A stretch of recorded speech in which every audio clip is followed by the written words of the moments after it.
All right, so we're back with the second part of our lab. So part two, we're gonna look at our guided wave radar.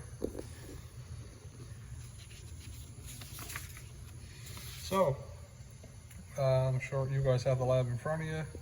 So, principle of operation, the VegaFlex 81 is a level sensor with cable or rod probe for continuous level or interface measurement, suitable for applications in liquids. High frequency microwave pulses are guided along a steel cable or rod.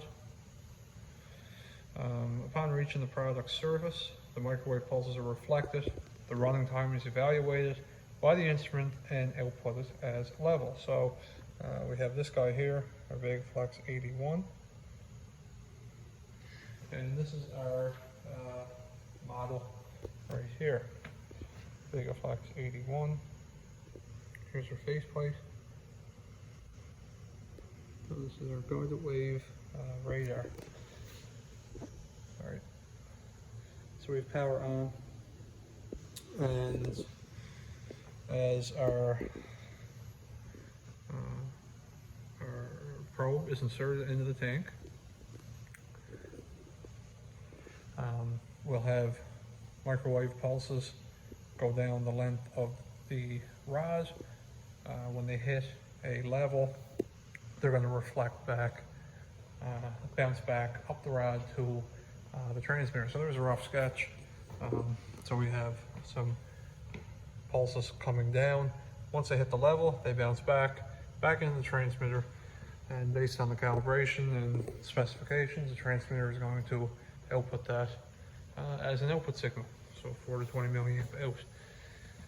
So one thing about the guided wave radar is we have to know our probe length, so that's one thing that we're going to input in there. So we have our setup, same as before, 24 volts supplying to our transmitter. So we're hooked up. Here's our transmitter wire. I got it dangling here because I'm going to put it up in the vessel in a second. We're connected again with our communication module here, and we are already hooked up to our DTM. You guys have seen to go through and select DTM numerous times, so I got this one set up here, so we're going to keep it on. And yeah, so all right, so the first thing, probe length. So it's already inputted, 48 inches. It shows you here in the description, or the diagram here, where to measure from. So you're measuring from the base of the probe, not the base of the probe, sorry, the base of the fitting, I guess, for the device, and you go right down to the end of the probe. That's your length. So the probe length for this guy here is 48 inches. If you get lucky enough, I guess, like we have here, we still have the tag on this guy, and there's somewhere where it says, there it is, 48 inch probe. Otherwise, you're just going to take your measuring tape and,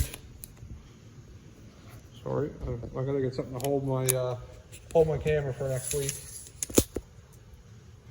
And we're going to measure from this point here down to the end of the probe, and it's a 48 inch probe. So we have 48 inches put in here, okay? The other thing we're going to look at here, there's a good menu here, application, type of medium, liquid and vessel. It's a water-based liquid, so you can select a bunch of different options, but ours is water-based. So again, for any time you're making a change with specifications to a device, you always got to remember to send the information back to the transmitter. That's what most people say. So as you can see, I changed the menu here. So I still want water-based, but just because I looked in the menu, I have a little edit pencil here. So you're either going to have to press enter like we did in the last one for the Anderson Hauser. This guy here has an apply button here. So if we click the apply button, it's going to upload the change to our device, and we're good to go. We have linearization, current output, signal suppression. There's lots of different stuff in here, diagnostics, echo curves. So we're just going to look at right now for this week. We're going to look at our adjustment again. So in our lab, we have assembled the unit as per the manual. The unit's already assembled. Wire the instrument to the 420 milliamp current loop, which I already did and showed you guys.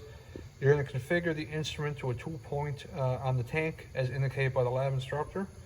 Use the Bluetooth interface to configure.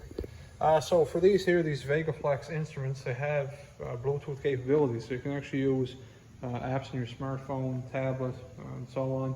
We have it in a tablet, the interface for it, but the connection isn't very good sometimes, so we just use our heart module and we do it this way. So we're going to find 0, 25, 75, and 100% locations in the tank, and we're going to get the tape measure and test the output of our guided wave radar.